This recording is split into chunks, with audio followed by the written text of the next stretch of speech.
The governor of that state launched an all-out Twitter war with the frontrunner. Governor John Kasich is the least of Trump's worries on Twitter right now, though. Trump circulated statistics about race and murder that are not only inaccurate, they source an agency that doesn't exist. Now, police could not confirm reports like the one Trump is talking about, and several news outlets called Trump's story a tall tale. Trump, though, doubled down, and he cited this Washington Post article as evidence. The article, though, uses a key word, alleged. And earlier today, I spoke with Serge Kowaleski. He is the reporter who wrote that article back in September of 2001. He told me, quote, "We did a lot of shoe leather reporting in and around Jersey City and talked to a lot of residents and officials for the broader story. Much of that has indeed faded from memory, but I do not recall anyone saying there were thousands or even hundreds of people celebrating. That was not the case as best as I can remember." Again, that is the reporter who wrote the article that Donald Trump is claiming vindicates him on this. Trump's story has lit up the campaign trail. Ben Carson says he has seen the footage himself. I saw the film of it, yes.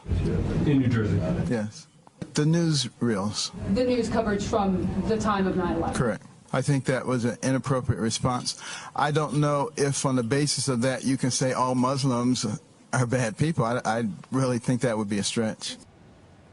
Marco Rubio, on the other hand, says that Trump has it wrong, and he says the story has been debunked. It's not true, and there's plenty of fact checks to prove that it is. And as I said early in this campaign, if all I did all day was respond to everything Donald Trump says that isn't true, I wouldn't be able to run my campaign. So will the conflicting story matter to voters? NBC's Katy Tur is live in Columbus, Ohio, where she's following the Trump campaign. So, Katy, I understand you actually heard from Donald Trump this afternoon. He called you about this story he's been telling about 9/11 in Jersey City. Can you tell us about what you heard from him? Well, I put in an official request with the campaign to get him on camera, to get somebody from the campaign on camera to address the fact that we haven't been able to find any evidence of this video of thousands upon thousands of people, which he's reiterated, celebrating in the streets of Jersey City. Instead, I got a phone call directly from Mr. Trump himself. I can tell you that's never happened before, so it does indicate some level of stress about this whole incident. He was emphatic about seeing that video. I asked him where he saw it. He says he doesn't remember. It was a long time ago, but to maybe check the local Fox 5 in New York City. He thinks that's maybe where he saw it. He also repeatedly pointed to the Washington Post over and over again, saying that the Washington Post confirmed this, that they were talking about tailgate parties in Jersey City. And I said, well, the Washington Post, from what you posted, said that there were a number of people detained and that it was allegedly detained. And he said he didn't care. He knows that it was confirmed. And according to him, tailgate parties mean thousands and thousands of people. So Donald Trump is not backing away from these comments at all, but that is to be expected. He's never really backed away from any comments that have drawn criticism across this campaign, even comments that have been flying in the face of facts. I spoke to a lot of his supporters who were waiting to come into this rally, and I asked them what they think of Donald Trump and whether or not they're bothered by his inaccurate statements and whether they think they matter. And not a single one of them said that they thought it mattered. They said that they like him because they think he's going to be a strong leader and that because they think he's going to bring the change to Washington that they want. In fact, they blame the liberal media, as they say, on perpetrating lies against Donald Trump. They repeatedly asked, why don't you ask this about Hillary Clinton? Why don't you ask this about President Obama? So there's definitely a party line feeling among his supporters that it is us versus them. And unfortunately, the media is very much the them in this situation. Steve? Yeah, it's interesting. So it sounds like at least with his own supporters, Donald Trump maybe doesn't have as much to worry about with this particular story. At the same time, it was interesting, Ben Carson sort of standing by Donald Trump's account of this today, but Marco Rubio not missing the opportunity to completely distance himself from Donald Trump on this. So it does seem that there are some other Republicans, at least, who see an opening here with what Trump has said.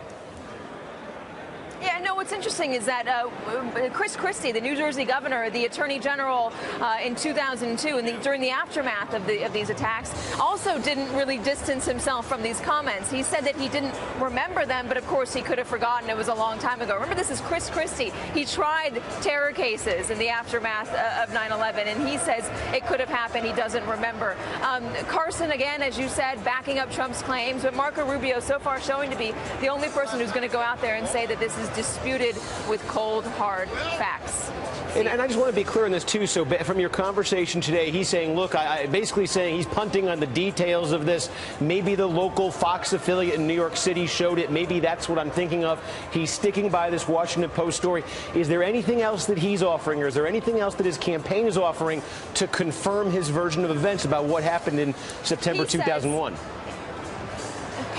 Part of his defense is that a number of people, he says hundreds of people, have been tweeting him, telling him that they saw it too and that they believe he is right. He said that he would get me some phone numbers of people to call in order to confirm this story. But I asked over and over again, Steve, this was a 20-minute conversation, me asking like a broken record, where did you see this video? Are you sure you didn't conflate video you might have seen in Gaza, Palestinians celebrating after the towers came down? He was adamant. No, he was not conflating the two. He says that he has, and I quote, the world's best memory, and that everybody knows that. That they saw it too and that they believe he is right. He said that he would get me some phone numbers of people to call in order to confirm this story. But I asked over and over again, Steve, this was a 20-minute conversation, me asking like a broken record, where did you see this video? Are you sure you didn't conflate video you might have seen in Gaza, Palestinians celebrating after the towers came down? He was adamant. No, he was not conflating the two. He says that he has, and I quote, the world's best memory, and that everybody knows that.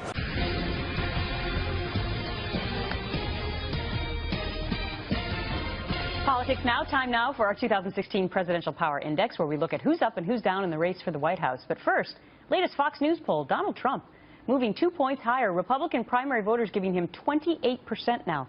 Ben Carson taking a 5-point nosedive to second place now, 18%.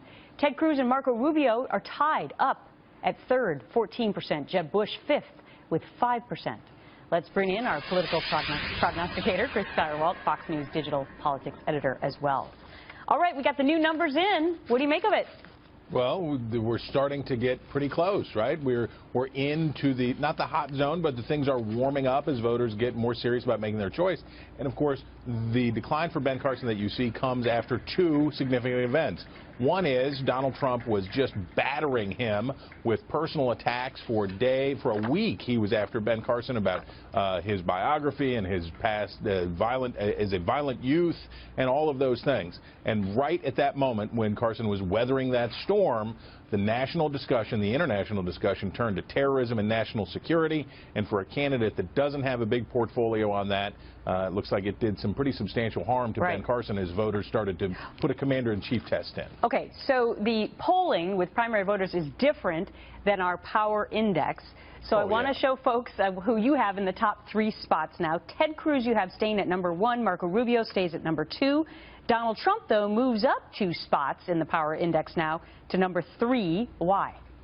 Because he did manage to dispatch, or the combination of Trump's personal attacks plus the change in the national security focus in the election, managed to dispatch, or seemingly dispatch, Ben Carson for now. And, you know, Trump has a narrow path to the nomination, but it involves beating down, crushing anybody who tries to oppose him. And if he was able to dispatch Carson, that's doing what he needs to do. Yeah, it's very interesting. Okay, let's go to the next round of presidential candidates. You have Carly Fiorina down 1 spot to number 4. Ben Carson down to number 5. Jeb Bush holds steady at number 6.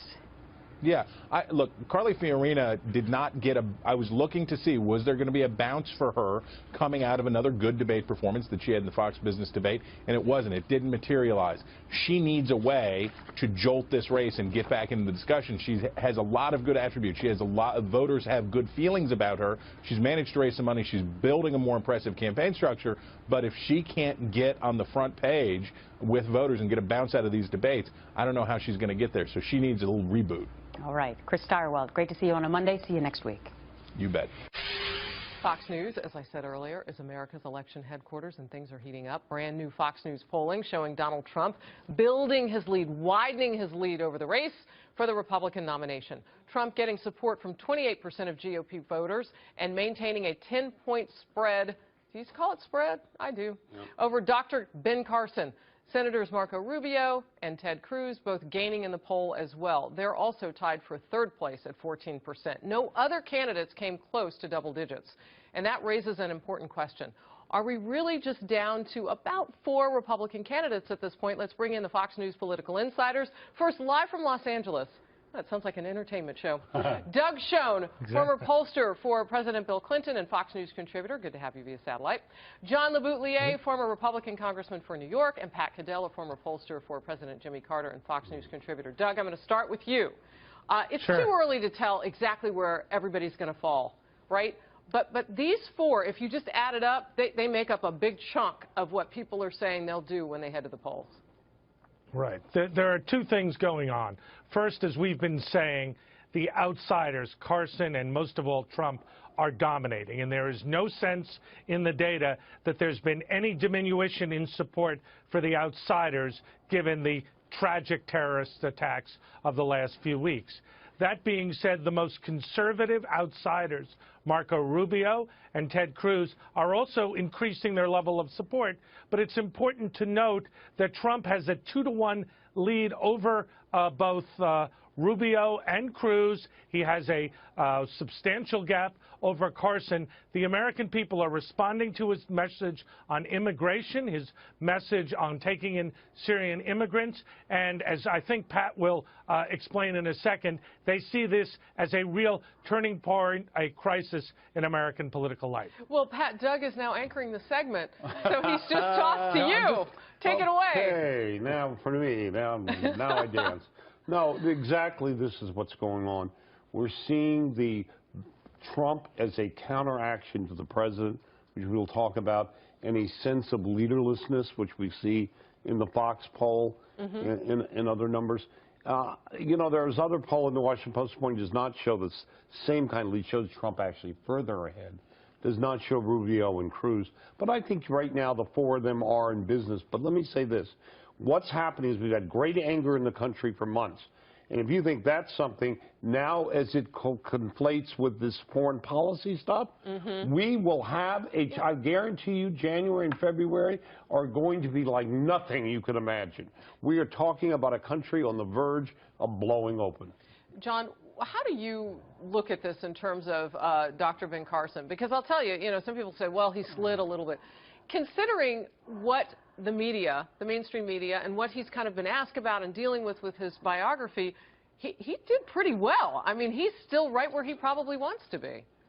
I don't think he's done that well lately. I think that his strength... Well, according to this polling. Well, no, according to this polling, he has slipped a little bit on the issue that was his strength, which is his unique honesty, his difference from being anybody else in the political system. He's had a couple bad weeks from his book, his inability to answer questions clearly about his own biography. He's weathering it, but he's not rising the way he was 3 weeks ago. Trump was under pressure from Carson just 2 weeks ago and felt the pressure and started going after Carson.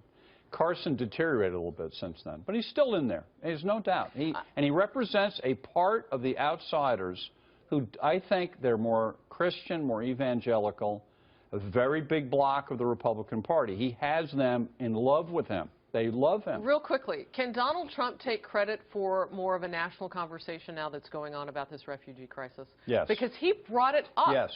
Trump is the most uniquely positioned candidate on immigration, a porous border, the Syrian refugees who a month ago he said there are a disproportionate number of men coming, I'd send them all back. He's way ahead of the curve on all those issues. And it's also the incompetence of government. He talks about leadership that doesn't lead, a government that can get nothing done on this, and he contrasts himself as a can-do person.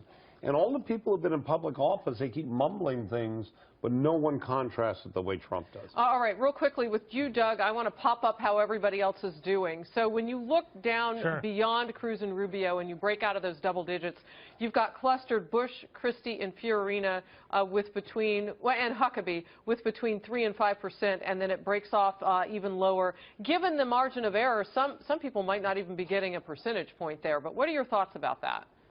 Well, my thoughts are where you began, Harris, is what I would say now, which is Bush, Christie, Fiorina, Huckabee, Kasich, and Paul. They are sinking, and they are, it's probably right to say, beginning to lose their relevance in this race. This is a four-person race. People want outsiders. They want restrictions on immigration. Terror is the #1 issue in the ABC poll to Republicans. And as Pat was saying, they want change, fundamental change, and the outsiders, the conservatives, are giving it to them. All right, real quickly from Twitter, Randy Ballet says, does Trump have the ground game necessary in Iowa and New Hampshire? It's a yes or no question, yes or no? I don't know. I think it doesn't matter. I think yes. You can win it. I think the attachment to him, and he's building there, but they'll all be ending late. One thing to note, Harris, is that every single Republican now, including the, quote, people who couldn't win, Trump and Cruz, are beating Hillary Clinton. It is a sign of what's going on. On ground game, can I answer the ground game? I think people underestimate how powerful Cruz's ground game is. This guy has been planning this thing a long time, and he's sort of under the radar, but it's there in Iowa, definitely in New Hampshire. Don't underestimate it. We'll be watching it all. As the media's campaign focus shifts dramatically to terrorism and refugees, Donald Trump and Ben Carson both having their dust-ups with the press. When a Yahoo News reporter asked Trump if his plans included registering Muslims in a database, Trump said we'll have to look at a lot of things very closely. Then came this exchange with an NBC reporter. Should there be a database system that tracks the Muslims here in this country? There should be a lot of systems beyond database. I mean, we should have a lot of systems. And today you can do it. But right now we have to have a border, we have to have strength, we have to have a wall, and we cannot let what's happening to this country happen. But that's something your White House would like to implement. Oh, I would certainly implement that. Absolutely. But Trump caused a stir by tweeting on Friday, "I didn't suggest a database, a reporter did." We're back with the panel, Mayor Catherine. There's this whole media furor now about whether Trump is backtracking and trying to shift it to the reporter who asked the question. Well, it did get trumped up by the media to some extent. The suggestion came from the reporter first, which I pointed out on a Friday hit on Fox News, after which Donald Trump decided to come after me for pointing out that the reporter had said it first. On Twitter. Yes. No, but the problem is, as always with Trump, I don't think he's really thinking this through. He's just sort of affirming the question and moving on. And then you get affirmations seemingly from his staff saying, well, everything's on the table. So, yeah, there is some misunderstanding about this, fueled by the press and by him. Trump's campaign manager saying perhaps Trump didn't hear the question fully because he was at a book signing. There was music in the background. I think that's a problem with a lot of what Trump does. And in fact, he may be a little hard of hearing sometimes, not just with the hoopla of the campaign, because sometimes you see him lean in and try to hear the whole thing. But again, Donald Trump speaks and then thinks. And he doesn't take anything back. And in this Fred, a lot of Republicans like what he is speaking about. But can he execute what he's talking about? Can he follow through? He never has any details about what he's talking about. Well, I want to stick with the media, and I'm going to do that by turning to Ben Carson, who also kind of mixed it up with the media this week. And this came after he was at an event, and Dr. Carson asked about the Syrian refugees, made this analogy: if there's a rabid dog running around your neighborhood, you're probably not going to assume something good about that dog. You're going to keep the children away, but he wasn't against all dogs. This got widely reported, to say the least, and then Carson said this. So what does the news media do? Carson says the Syrians are like rabid dogs. I mean, this is the kind of thing that they do. Fortunately, it only works on gullible people, but the problem is there are a lot of gullible people. Did the press misrepresent Ben Carson's analogy? I think anytime you go with the word dog and rabid dog, you're going to see some backlash for that. I do think, as I said earlier, that the president is happy to make this just about are you racist and you're racist and you're un-American by not accepting refugees, when a lot of American people are just saying, hey, I'm concerned about this. Carson is trying to tap into that, and I think chose the wrong way to do it. Press is a great target in this campaign, isn't it? Always. It's the only target for some, and reporters need to, when they ask a question of a candidate, reporters have to get when they get an answer, and it's a news-making answer, reporters should say, would you repeat that again? Make sure they get the candidate on the record. So the candidate can't then go back and say, I was taken out of context. Ambiguous, they got it right, and all exactly. that. Now, the foreign policy focus, I think, is very evident from all the interviews. Hillary Clinton, in one way, perhaps has an advantage as a former Secretary of State. In another way, are the media doing enough to look at her record as in the first 4 years of President Obama's term on terror, on Libya, and all that? Well, I would, of course, love to see more aggressive questioning of Secretary Clinton on the trail. She doesn't allow for that very often. Bernie Sanders could take a shot at her every now and then about this kind of thing, but he has not been willing to do that very much. He doesn't want to make it personal. Yes. I do think that the change from the Paris attacks, it will change the coverage of the race, and you will see more asking for specifics about terror. I'm not sure it changed the dynamics on either side, especially on the Republican side, where Donald Trump, people like that there are no specifics. They like this, we're going to gather them and we're going to bomb them. Well, he projects strength yes. with those kinds of things, and that can be very appealing when you've got 120, 130 people dead in Paris. I don't think that reporters are asking enough specific questions about this, and I don't think the candidates have specific answers. I think you need to be very specific. And one of the reasons for that, Francis, is that when you get into questions of should we send ground troops, and the president, who got widely hammered for that press conference in Turkey, says, well, if you just send ground troops and you don't have a long-term strategy, what do we end up with? Well, what he was really saying was we don't want a rerun of the Iraq War. The media have been sensitive to the fact that these actions, we all want to be strong, we all want to go after terrorism, are not necessarily without cost. Well, there's a cost involved here, but nobody has mentioned, nobody in this table, too, wants to see just the Americans go at it. You know, no reporter wants to see Americans just ground troops. But what if the French president comes here this week and asks for American support with the French, with the Germans, with the NATO allies, invokes Article 5 of the NATO? What if he does that? What are reporters and candidates going to do then? They're going to have to know what to do. How is an invasion going to take place? And conservative commentators and the mainstream media generally faulting President Obama's handling of this, his rhetorical approach. We even had some liberal columnists saying, well, Obama's policy is not bad, but boy, he seemed tone deaf to the fear and concern in America in Paris and now Mali. When you look at the polling, obviously people are concerned about this. He's not willing to acknowledge those concerns and talk about them. Like I said, he's talking about this is un-American before he talks about this is how we're vetting people, which I think is the main concern. Right, so what is the media's role here in terms of holding the president accountable and illuminating these issues? Well, I think one is to drill down on how exactly we do this vetting and how he expects people to trust him to do the vetting, especially when he's not convincing Democrats on the Hill that he's going to do the vetting properly. How about a question to the president or to the candidates? Is the president just marking time till the next, to the next administration? Well, you know what the answer is going to be there. No, he's fully engaged in trying to fight this battle. And here's the thing, on foreign policy, there aren't easy answers. That is true. Like, once you commit ground troops, are you going to stay there for nation building? How's this going to play out? Yeah. But it's the job of the president and national figures who are running for president to be able to navigate the schizophrenia of the American public. And it's the job of reporters to get them to those answers. And that's what I was going to say, but you took it. They took the line. All right, Fred Francis, Mary Catherine Ham. Great.